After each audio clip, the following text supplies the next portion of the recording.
저는 오늘 이 느헤미야 강의 10번째 시간입니다. 회개하면 영적 부흥이 온다. 이런 제목으로 하나님 말씀을 전하겠습니다. 자, 앞에 있는 이 사진을 보니까 어떤 생각이 떠오르세요? 맛있겠다. 맛있겠다. 배고프다. 이런 거 언제 먹어봤나? 이런 생각이 들죠? 네. 자, 우리가 날마다 식탁에 올라오는 이 밥. 이 밥은 어떤 한 사람의 수고와 노력의 결정체라고 할 수는 없습니다. 농부가 수고를 하죠. 한 해 동안 뿌린 땀의 결실을 이루는 게 바로 우리 밥상에 올라온 밥이에요. 밥이 되기 전까지 이 쌀이 되기 전까지의 모종의 단계, 벽시의 단계, 이 모든 것들을 통해서 이 쌀이라고 하는 게 밥이 되는 놀라운 기적의 역사를 우리 날마다 보는 겁니다. 농부가 이 벼를 키우기 위해서 얼마나 많이 수고하는지는 여러분 잘 아십니다. 그렇죠?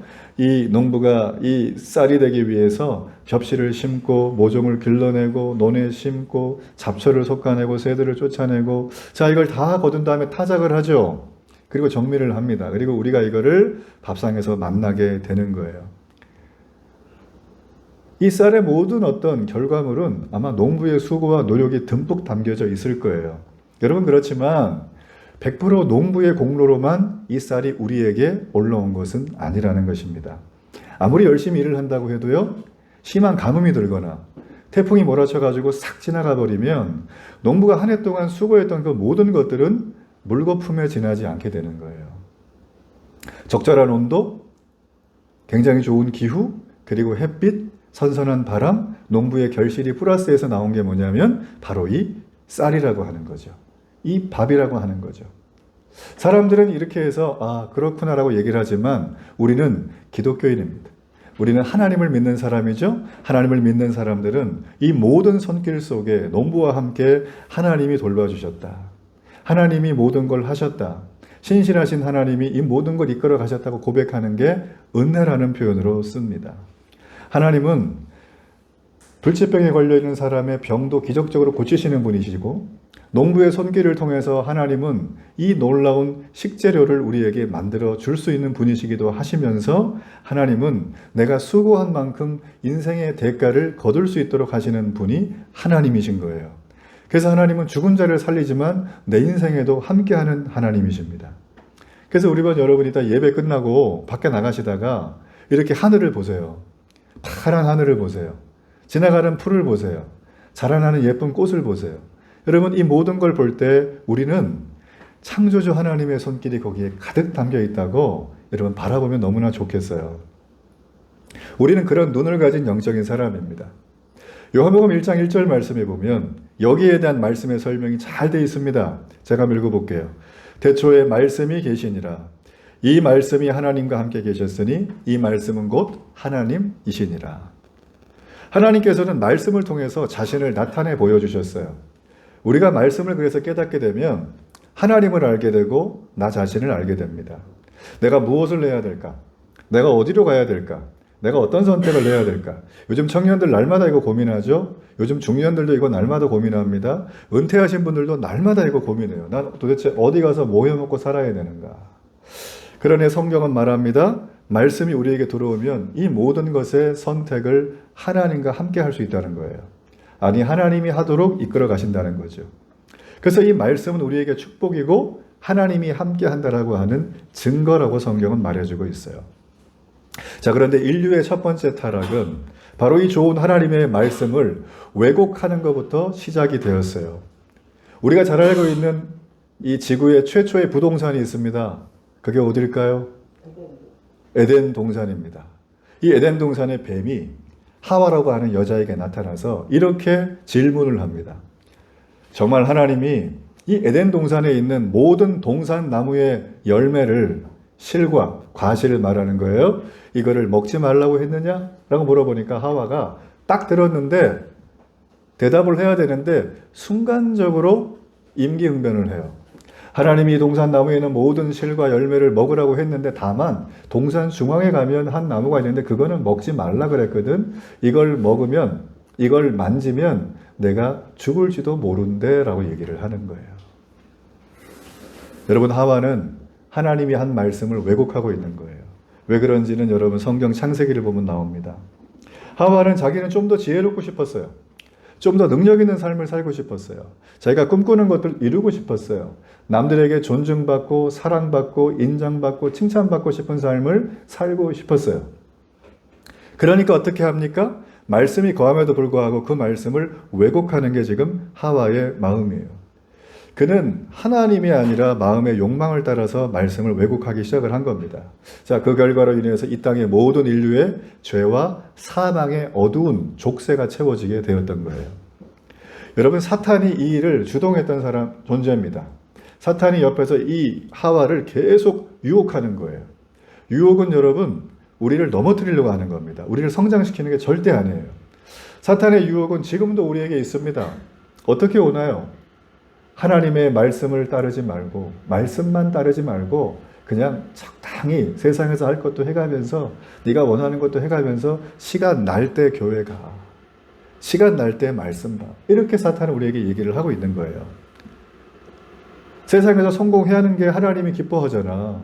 너가 하나님 앞에 영광을 돌리기 원하지? 그러면 세상에서 성공해야지. 그러니까 네가 하나님 앞에 먼저 가서 헌신하지 말고 수단 방법을 가리지 말고 세상에서 먼저 잘 돼야 되지 않겠니? 라고 말을 합니다. 일면 그럴듯해요.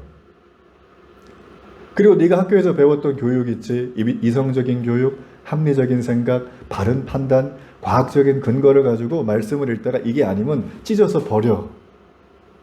실제로 이런 일이 있었어요. 지난 한 세기 전에 독일에서. 하나님의 말씀이 너무 미신과 신화 같은 거예요. 그래서 이거를 신화를 없애자 그래서 비신화화. 가령 예를 들어서 예수님이 무리를 걸으셨다. 말도 안 되죠. 인간으로 오신 예수님이 어떻게 무리를 걸어요? 중력이 있는데 빠져야지. 근데 중국에서 어떤 사람은 놀라운 얘기를 해줬어요. 축지법을 쓰셨다. 사오정처럼. 발이 빠지기 전에 바꾸고 확 하면 간다는 거예요. 여러분, 그래서 그게 왔을 때 그걸 쭉 찢어가지고 버리고 멀쩡한 것들만 보는 거예요. 예수님이 길을 걸어가셨다. 맞는 얘기야. 기적을 행하셨다. 잘러. 이렇게 된 거예요. 지금 마귀는 우리에게 그런 걸 보여줍니다. 근데 여러분, 이 시대 우리 사람들 어떻습니까? 내 마음에 뭔가 답답함이 있고 힘듦이 있고 문제가 생길 때 복채 들고 누구 찾아가죠.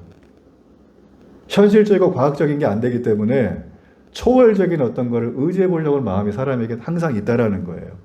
여러분, 그러므로 이 땅에 있는 사람들이 하나님을 멀리하고 하나님 앞에 어떤 초월적인 능력을 부정하고 있지만 여전히 내 마음에는 그걸 갈망하는 양면적인 모습이 우리에게 있다라는 겁니다. 마귀는 그거를 붙드는 거예요. 그래서 우리가 하나님의 자녀가 되고 심지어 그리스도인이라고 얘기를 하지만, 우리가 하나님을 날마다 만나지만 이 유혹을 날마다 받게 되면 우리 마음에는 하나님 말씀을 들어도 심지어 읽어도 하나님과 관계없는 삶을 살아가게 되는 거예요. 자, 오늘 본문에 나와 있는 2500년 전에 이스라엘 백성이라고 하는 사람이 그랬습니다. 자, 이들은 태어날 때부터 하나님의 사람이었어요. 이들은 어려서부터 하나님의 말씀을 들었습니다. 하나님을 섬기라고 배웠습니다. 하나님의 계명을 듣고 지키라고 교육을 받아왔습니다. 자, 그런데 그들은 우리가 아는 것처럼 하나님을 떠났습니다. 그리고 그들의 인생, 그들의 역사는 실패와 무능력과 조롱과 수치의 전부였어요. 그들은 깨달았습니다. 나의 이 모든 것들이 다 하나님을 떠났기 때문에 온 것이구나. 애들 말로 뼈 때리는 고백을 하고 있어요, 이 사람들이.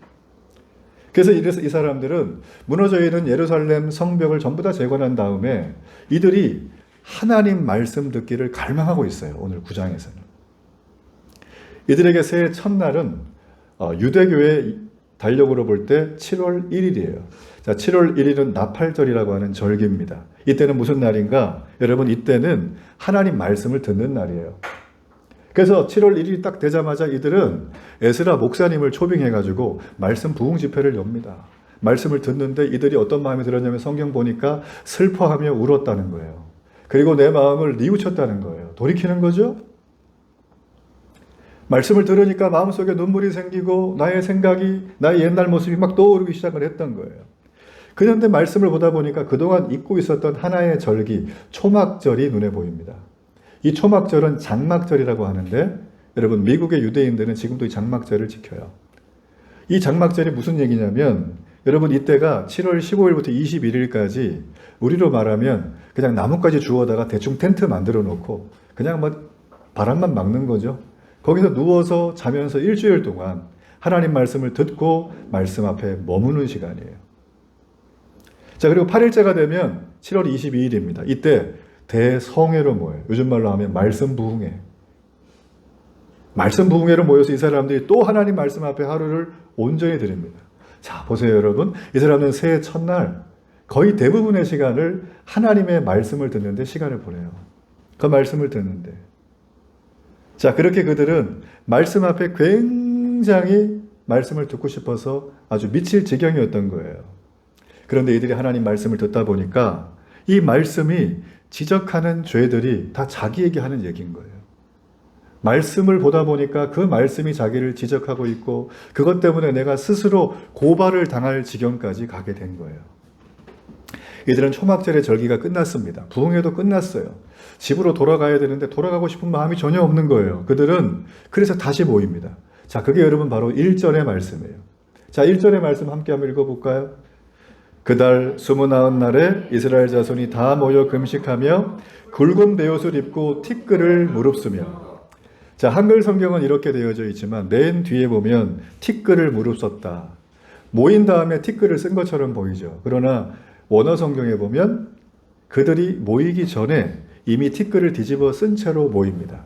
여러분, 티끌을 뒤집어 쓴다는 건 당시의 그 표현으로 내가 죄인이라는 걸 공식적으로 공개적으로 표현하는 거예요.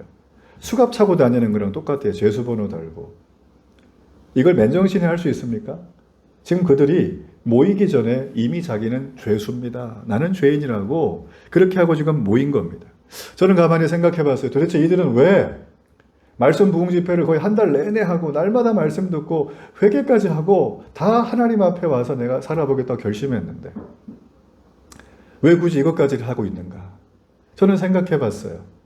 아마 이랬을 것 같아요. 이들이 집을 돌아갔습니다. 가슴이 뜨겁겠죠? 누워서 생각을 해봐요. 내가 뭐 했나?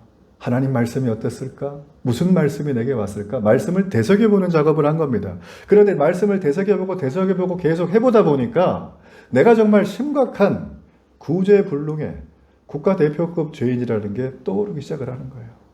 그래서 그들은 그 말씀을 떠오르는 순간 티끌을 뒤집어 쓰고 당시에 하던 것처럼 내가 죄인이라고 만천하에 공개를 하고 있는 장면인 거죠.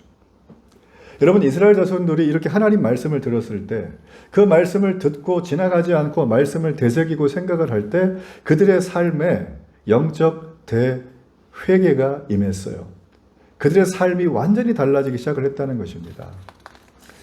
여러분, 그래서 진정한 회개는요, 우리가 말 몇 마디 하는 걸로 끝나는 게 아닙니다. 하나님 잘못했어요. 이거 해야 하지만 그보다 앞서 하나님 말씀이 내게 들어오면 그 말씀이 나를 고발하는 자리까지 데려가는 게 진정한 회개라는 거예요. 이스라엘 백성들이 말씀을 들으면서 내가 얼마나 하나님을 떠나 살았는가, 내가 말씀의 내용하고 너무나 다르게 생활했는가, 이걸 깊이 느낀 거예요. 그러니까 금식을 했어요. 굵은 베옷, 사람이 죽으면 입는 옷 있죠? 그런 거 딱 입고 또 티끌을 뒤집어 쓰고 그러고선 하나님 앞에 회개한 거예요. 자, 오늘 본문에서는 자, 이들의 이 회개가 몇 가지의 특별한 영적인 메시지가 있습니다. 자, 첫 번째는 이들의 회개는 저를 한번 따라하세요. 자발적으로 했다. 자발적으로 했다. 느헤미야나 에스라 목사님처럼 영적 지도자들이 와가지고 야, 우리 회개하자고 얘기한 게 아니에요. 이들은 자발적이고 스스로 본인이 오고 싶어서 다시 모인 거예요. 다시 모여서 하나님 앞에 회개를 합니다. 저도 회개를 날마다 하지만 회개를 수없이 했지만 여러분, 회개하겠다고 마음먹고 회개하면 회개가 되던가요? 회개가 안 됩니다. 몇 마디 말하다 끝나요. 한번 해보세요. 여러분, 회개는 내가 하고 싶다고 할 수 있는 게 아니라 내 안에 그분이 오셔야 돼요. 성경 그것을 성령 하나님이라고 합니다. 하나님이 내 안에 오셔서 내 마음에서 이게 생각이 나게 해야 돼요. 들었던 말씀에 비춰서 생각이 났을 때 내가 스스로 회개가 되어지는 거죠. 여러분, 그래서 진정한 회개는 내 죄를 고백하고 뉘우치는 거예요. 이들은 자기의 죄를 뉘우치고 마음을 새롭게 하고 생각으로 정리하고 딱 입 닦은 게 아니에요. 이들은 하나님 말씀을 듣고 그 말씀을 들었는데 그 말씀에서 자기들이 고발을 당했거든요. 그래서 회개까지 나왔어요. 그런데 이제는 그 회개의 자리에서 자신들이 자기 자신의 죄를 고발하고 있어요. 자신이 자기를 고발해서 하나님의 법정 앞에 내가 죄인이라고 딱 쓰게 되는 장면. 그게 바로 회개라는 거예요. 이스라엘 백성들은 자신을 하나님의 법정 앞에 가져다 세웁니다. 그리고 울면서 회개하고 보니까 자복했다 그랬죠? 그러면서 하나님 앞에 하나님 내 죄를 용서해 주세요. 내가 이 벌을 달게 받겠습니다. 어떤 대가가 오더라도 내가 받겠습니다. 그들은 간절히 부르짖는 회개를 하게 됩니다. 근데 여러분 이들은요. 금방 말씀드린 것처럼 말만 하고 지나가지 않았어요. 거기에 따른 대가를 치릅니다. 그게 바로 2절이에요. 자, 2절의 말씀 함께 읽어봅니다. 모든 이방 사람들과 절교하고 서서 자기의 죄와 조상들의 허물을 자복하고. 자, 여기 보면 모든 이방 사람들과 절교했다 그랬는데 아니 무슨 쾌쾌묵은 민족주의자들이냐 아니면 인종차별하는 거냐. 요즘 미국의 흑백 갈등이 다시 굉장히 심해지고 있잖아요. 그죠? 여러분 이 말이 그런 말인가요? 그렇지 않습니다. 여기 나오는 이방 사람들은 요즘 말로 하면 하나님을 안 믿는 사람들. 하나님을 얘기 들었지만 거부하는 사람들 말이에요. 자, 이들의 삶에는 하나님이 없죠? 창조주가 없죠? 그러니까 자신의 삶을 자기의 뜻과 자기의 생각대로 살아갑니다. 이거를 세속주의 가치관이라 그래요. 세속주의 가치관의 핵심은 요즘 말하고 있는 해체주의 철학입니다. 해체주의 철학은 아주 간단해요. 세상의 중심은 나. 다른 사람은 죽고 고통 들어도 나만 행복하면 돼. 이거예요, 이거. 여러분 그래서 요즘에 우리는 이 지금 급변하는 세상 속에서 오직 나만 잘 된다고 하는 것 때문에 몸살을 앓고 있는 세상에 직면해 있습니다. 다른 사람과의 공존 별로 생각 없어요.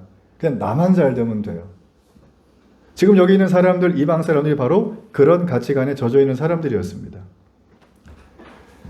남편과 이혼을 하고 젊은 나이에 할 게 없으니까 시장의 노점상으로 하나밖에 없는 외아들을 평생 키워가지고 아들이 성공도 하고 출세도 했어요.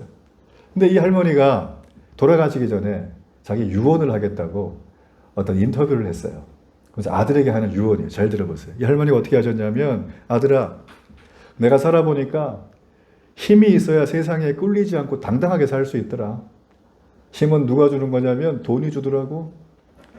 돈이 인생의 목적이 될 수는 없지만 돈을 벌기 위해서 수단과 방법을 가리지 말고 설령 나쁜 짓을 하더라도 돈을 벌어라.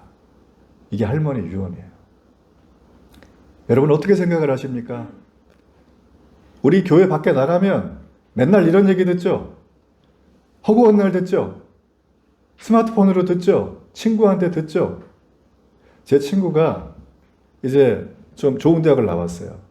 얘가 이제 정말 오랜만에 10여 년 만에 대학 동창회를 갔어요. 근데 제 친구 나이쯤 되면 저랑 친구니까 나이가 비슷하겠죠? 이미 어떤 중견기업에 한 자리 차지하고 우리가 원하고 있는 강남 3구에서 살아요. 그리고 아주 좋은 학원 보내고 좋은 학교 다니고 뭐 아주 삐까번쩍하게 살다고 그러더라고요. 이 친구 얘기 들어보니까. 자기는 목사거든요. 만났는데 자기는 뭐 월급 얘기를 할 수 있어요. 어디 놀러 갔다 온 얘기를 할 수 있어요. 휴가도 별로 없는데 1년 내내 교회에 있는데 성도들 섬기고. 이 친구들 얘기하는 걸 쭉 들어보니까 무슨 얘기를 하는가 봤더니 결론이 딱 한 가지랍니다. 세상에서는 돈이 있어야 살 수 있다는 거예요. 꿀리지 않고. 그래서 그 돈을 벌기 위해서 자기는 어떤 편법을 썼는지를 그냥 A부터 Z까지 그냥 잘 얘기를 해주는 거예요. 얘는 목사니까 관심이 없죠. 근데 쭉 들으면서 자기가 회개했대. 첫째, 내가 성도들에게 하나님 말씀을 전한다고 말씀을 정직하게 전했지만 성도들이 무슨 고민 가운데 살아가는지에 대해서는 내가 크게 관심이 없었구나. 그리고 둘째, 이제부터 내가 성도들의 아픔을 말씀 속에서 봐야겠구나. 참 잘하는 친구인데 그 겸손하게 그렇게 고백을 하는 걸 제가 들으면서 제가 오히려 도전을 받았어요. 여러분이 노점상을 했던 젊은 날에 이혼당하시고 힘들게 사셨던 이 어머니, 이 할머니, 우리 시대의 어머니 아닙니까? 그냥 길거리 나가면 널려 계신 분이 이런 분들이에요. 제가 보니까. 제가 목사니까 상담 많이 합니다. 다니면. 제가 목사라 그러면 다 저한테 고민 얘기해요. 그러면 들으면 10중 8구는 다 이 얘기예요.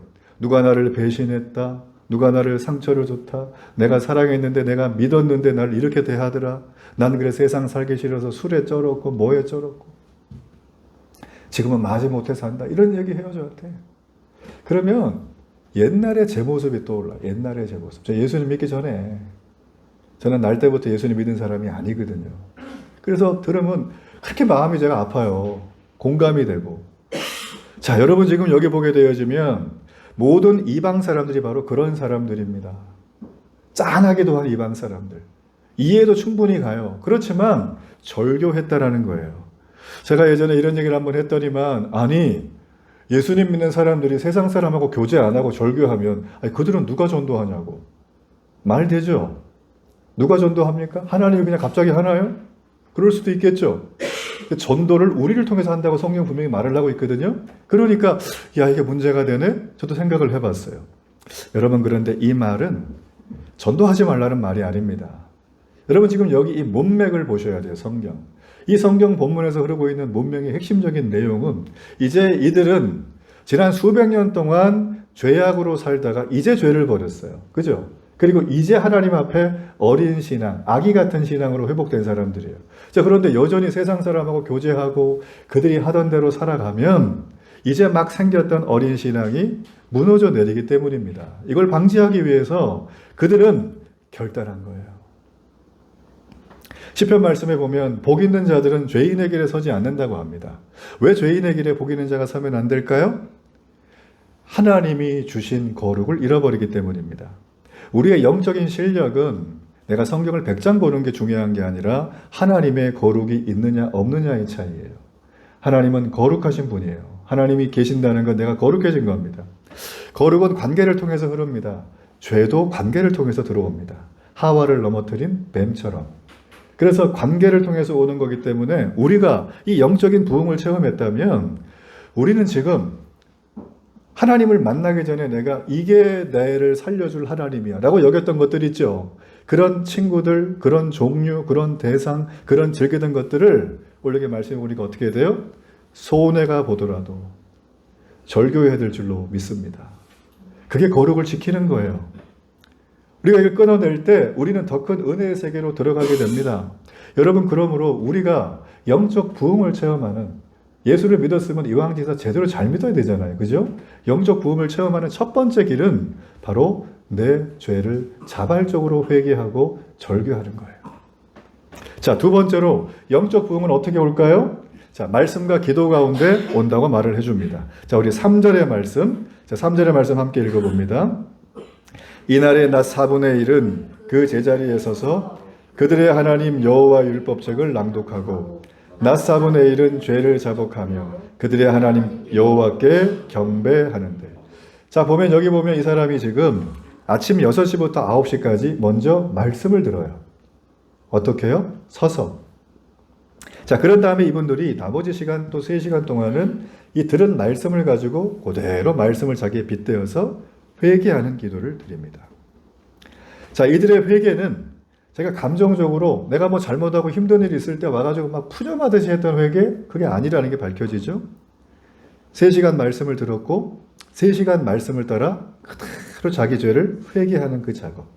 말씀이 말하는 대로 말씀이 얘기하는 데까지 가는 것이 회개의 진짜 모델입니다. 여러분 말씀을 듣다 보면 말씀을 읽다 보면 내 옛날에 있었던 게 생각이 나죠. 사람은 기억의 존재입니다. 동물은 기억을 못해요. 그 차이예요.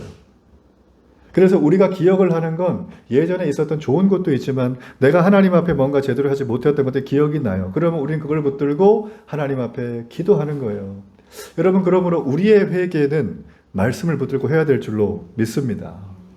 여러분 이 기억나게 하는 건 누가 작용을 하시는 걸까요? 예, 성령 하나님이 작용하게 하시는 거예요. 말씀드렸죠? 회개는 내가 하고 싶다고 할 수 있는 게 아니에요. 사람을 10명을 죽이고 반성하지 않은 흉악범, A급 살인마. 여러분 이 사람이 사형 선고 앞에서 그 사람의 모든 죄가를 뉘우치고 돌아설까요? 아니면 이 사람이 자신은 죄 지은 게 없다고 당당하게 마치 사이코처럼 웃으면서 죽을까요? 아무도 몰라요, 그건. 우리 생각에는 돌이키면 좋겠죠. 그런 해피엔딩은 별로 일어나지 않습니다. 실제적으로. 이거 프로파일러들이 한 얘기예요. 근데 우리가 잘 알고 있는 지존파 사건에 그 너무나 안타까운 일을 벌였던 그 청년들이에요, 다. 20대 초반에. 여자도 섞여 있어요. 근데 여러분 제가 저번에 말씀드렸지만 이 지존파 사건을 일으켰던 그 사람들 세간의 지탄을 받고 죽어야 된다고 모든 사람이 쟤는 사형시키라고 했던 사람들이에요. 실제로 사형 원도를 받죠. 근데 여러분 놀라운 일이 많아요. 이 사람들이 어느 한 사람이 사랑을 주고 예수님을 전해주는 그 복음의 사건을 받아들이고 전부 다 예수님 믿기 시작합니다. 회개를 하면 어떻게 하냐면 오늘 여기 나와 있는 것처럼 낮 4분의 1 말씀을 듣고 낮 4분의 1을 말씀을 붙들고 회개했어요. 그게 책으로 기록이 돼서 남았어요. 그때 썼던 편지, 자기를 보호해주고 자기에게 사람 대해줬던 교도관들, 경찰관들에게 감사의 편지를 쓰고 사형대 앞에서 형장 예술로 사라지기 전에 전부 다 뉘우쳤어요. 그리고 기회가 되는 사람들은 그 피해자 가족들을 만나 사죄하고 그들이 아주 마음이 자유해졌어요. 피해자든 가해자든. 여러분 이건 법으로 해결할 수 있는 게 아니에요. 그래서 지금 여기 나와 있는 이들은 바로 그런 회개를 했다라는 것입니다. 전 여러분이 예수님을 믿는다면 여러분 인생 속에 이런 회개를 경험해 봐야 되지 않겠어요? 저는 처음 예수님을 믿은 게 10대 후반입니다. 제 인생에 정말 칠흑 같은 어둠이 왔을 때 더 이상 살 가능성이 없다. 나는 살지 말아야 돼 라고 생각이 왔을 때 어느 날 제가 예수님을 믿고 하나님의 자녀가 됐어요. 한 분의 전도로. 뭐 이렇게 자매님 전도돼서 오셨죠? 교회? 네. 뭐가 뭔지 하나도 모를 거예요. 저도 그랬어요. 근데 이 심정을 누구보다 잘 알아요. 제 10대 때. 근데 희한한 건 교회를 가면 그냥 그렇게 좋은 거예요. 그래서 어느 주일날이었는데 예배를 다 드리고 식사를 다 하고 거기 또 오후 예배까지 있어. 오후 예배 다 드리고 막 다 성가대 연습도 다 하고 다 이제 그러고 헤어지고 집에 갔어요. 제가. 집에 갔는데 이상하게 다시 예배당에 가고 싶은 거예요. 불 꺼진 예배당에. 그래서 제 발로 찾아갔네요. 거기가 지금 저희처럼 상가에 있었던 3층에 있었던 요만한 평수의 개척교회였어요. 아무도 없어요. 불 꺼져 있어요. 이런 의자도 아니에요. 긴 장의자. 맨 앞에 혼자 앉았어요. 앉아가지고 손을 이제 앞에 장의자 칸막이에 딱 잡고 저도 모르게 기도가 시작이 됐는데 이걸 흔들었어요. 덜그덕 덜그덕 덜그덕 덜그덕 이렇게 마치 기차가 지나가는 소리처럼. 나중엔 이게 하나의 노래 멜로디가 되더라고요. 이걸로 기도를 계속 하는 거예요. 근데 희한하게 어떤 액체가 뚝뚝뚝 떨어져요. 위에서부터. 봤더니 제 눈물. 저 잘 안 울거든요. 근데 눈물이 계속 나는 거예요. 온 얼굴에서 전신에서 그냥 액체가 쏟아지는데 정신을 못 차리겠어요. 제가 왜 눈물을 흘렸을까? 지금 생각을 해보자면 저는 제 안에 오신 하나님이 너무 좋았기 때문에. 근데 그 하나님이 거룩하신데 날 보니까 난 정말 살아가는데 큰 소망이 없는 그냥 더부살이 인생 같더라고요. 왜 사는지도 모르고. 이걸 깨닫고 나서 제 마음속에 하나님이 이걸 해결하시는구나. 전 그걸 느꼈어요. 십자가의 주님을 제가 본 거죠. 여러분이 인생을 살면서 그리스도인이라고 한다면, 교회를 다닌다고 한다면 최소한 여러분 생애 중에 이런 눈물과 감격의 회개의 시간이 꼭 있기를 저는 주의 이름으로 축복합니다. 자, 영적 부흥은 어떻게 올까요? 자, 주님께서 하신 것을 바라볼 때 영적 부흥은 임합니다. 깊은 회개를 경험한 사람들의 특징을 가만히 보면 이분들의 한결같은 고백은 나의 과거에도 지금에도 앞으로도 하나님이 여전히 살아 계시더라고요. 이런 고백을 해요. 오늘 6절에서 38절까지의 내용이 쭉 돼 있는데 이게 이스라엘의 역사입니다. 조선왕조 실록 같은. 근데 그 역사 속에서 이스라엘이 무슨 얘기를 하고 있냐면 자기가 실수하고 교만하고 넘어진 얘기, 이런 얘기 하면서 하나님이 그때 우리를 안 도와줬지라는 게 아니라 하나님이 다 있었던 거예요. 그때. 그리고 자기를 도왔기 때문에, 자기들을 살렸기 때문에 여기까지 왔다는 고백을 하는 거죠. 마치 부모님이 결혼식 바로 전날 자녀를 바라보면서 어떤 마음을 품겠어요? 내가 쟤를 언제 어떻게 나가지고 미역국도 먹고, 내가 쟤 돌 때 이렇게도 해주고, 내가 쟤 데리고 공원에 놀러 가가지고 걸음마할 때 사진도 찍어주고, 그죠? 보행기도 안 치고 유모차도 안 치고 자전거도 태워주고 같이 놀러도 가고, 그죠? 넘어져가지고 화상도 입고, 그럼 약도 발라주고, 막 이런 것들 막 생각을 하잖아요. 그러면서 얘가 이렇게 많이 컸네. 부모가 생각할 때는 풋풋한 거예요, 그게. 그렇잖아요? 지금 이스라엘 백성들이 자녀가 아니라 부모된 심정으로 이 말씀을 하는 거예요. 역사를 기억하는데, 아우, 내 인생은 글렀어가 아니라 하나님이 나를 도우시는구나. 그래서 6절에 보면은 만물을 창조하신 후에 전부 보존하셨다. 이런 말씀이 있어요. 여러분, 이 말은 구약 성경에 여기서 딱 한 번 나옵니다. 자, 이 말이 무슨 말인가? 보존하셨다. 이 말은 하나님이 천지를 만드셨죠. 모든 만물을 만드셨어요.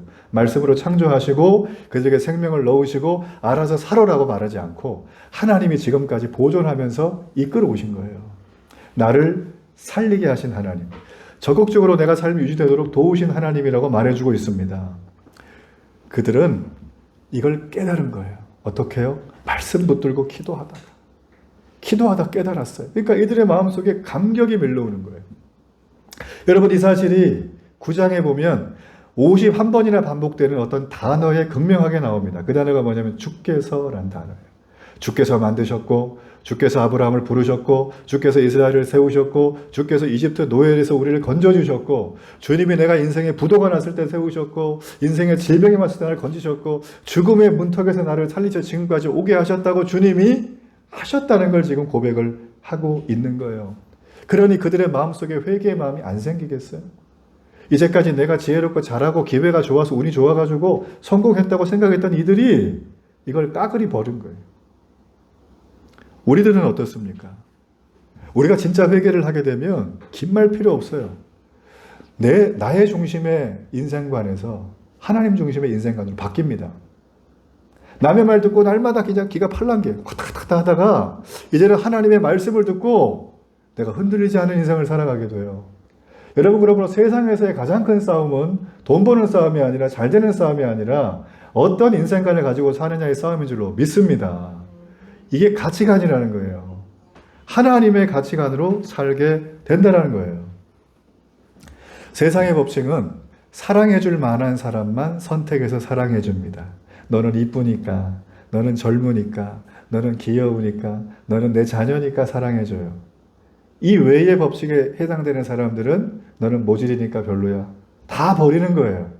하나님의 사랑은 어떨까요? 하나님이 선택한 자를 사랑하십니다. 심지어는 하나님이 선택한 그 사람을 사랑받을 만한 가치가 없는 그 사람을 사랑받을 만한 가치 있는 존재로 하나님이 바꿔서라도 그를 사랑해 가세요. 대표적인 사람이 아브라함이라는 사람이에요.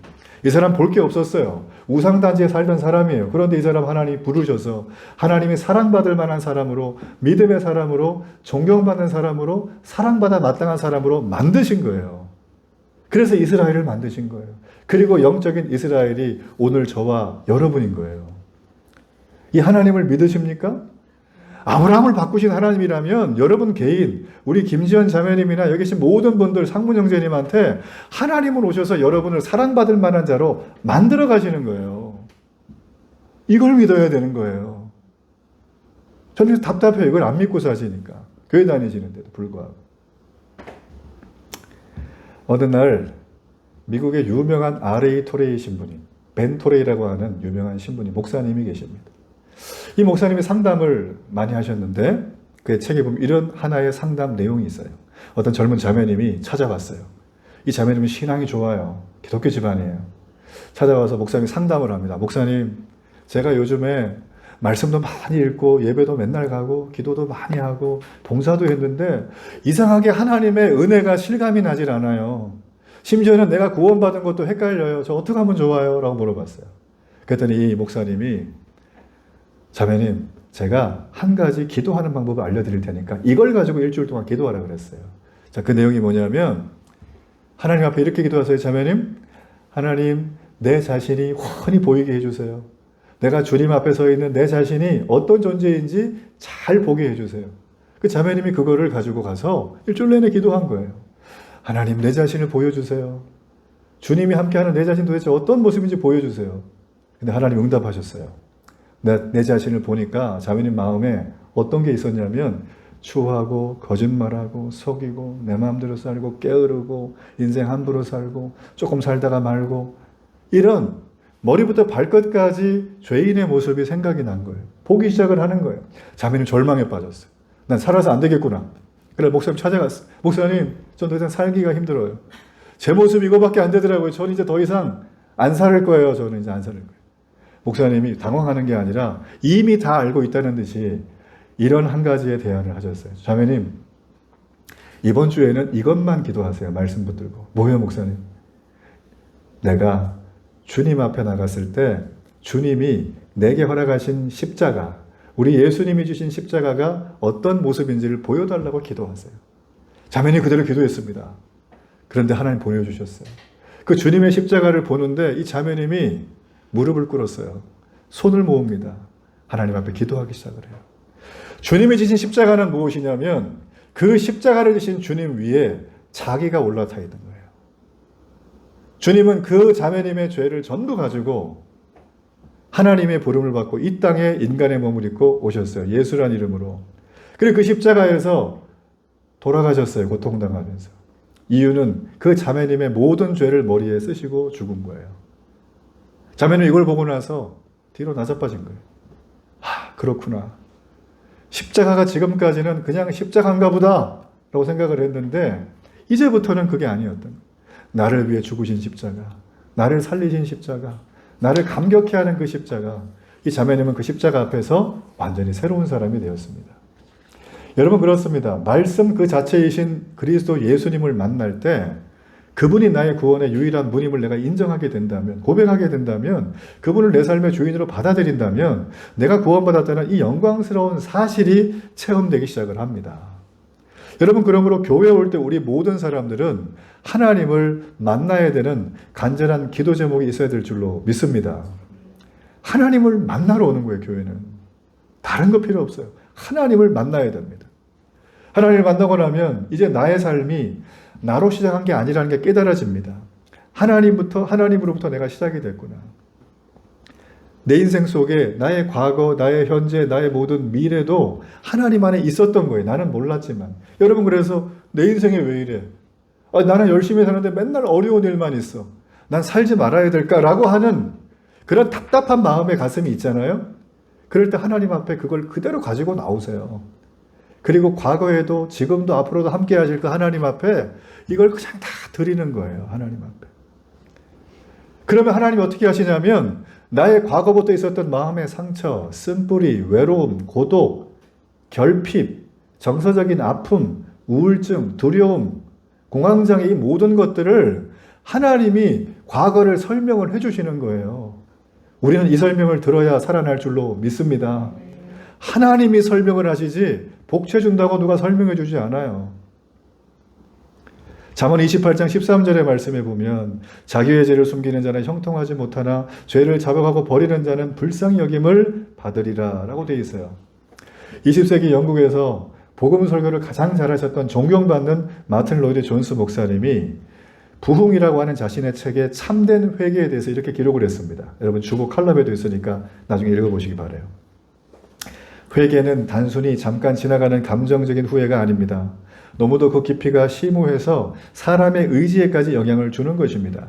만일 어떤 사람이 실제로 자기가 마땅히 해야 한다고 느끼는 것을 하기 전까지는 결코 회개한 것이 아닙니다.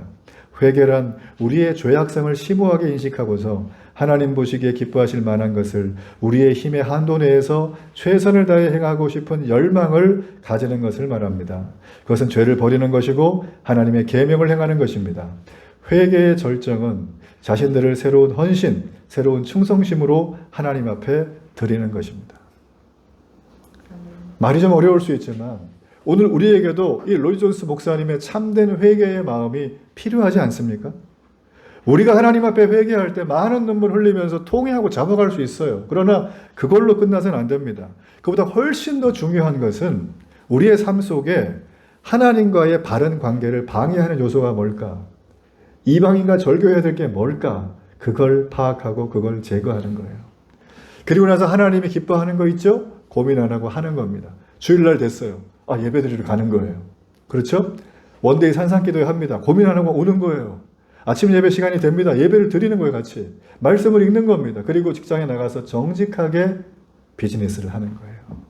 하나님 말씀을 따라서. 주 안에 살아가는 데일리 가족 여러분, 저는 회개에 대해서 복잡한 얘기 하고 싶지 않습니다. 지금까지 한 회개는 이들이 스스로 한 것도 아니고 하나님의 말씀을 보다 깨우쳐서 하게 된 회개, 그리고 하나님이 붙드신 그 회개였어요. 저는 이들의 회개를 이렇게 한 문장으로 정리하기 원합니다.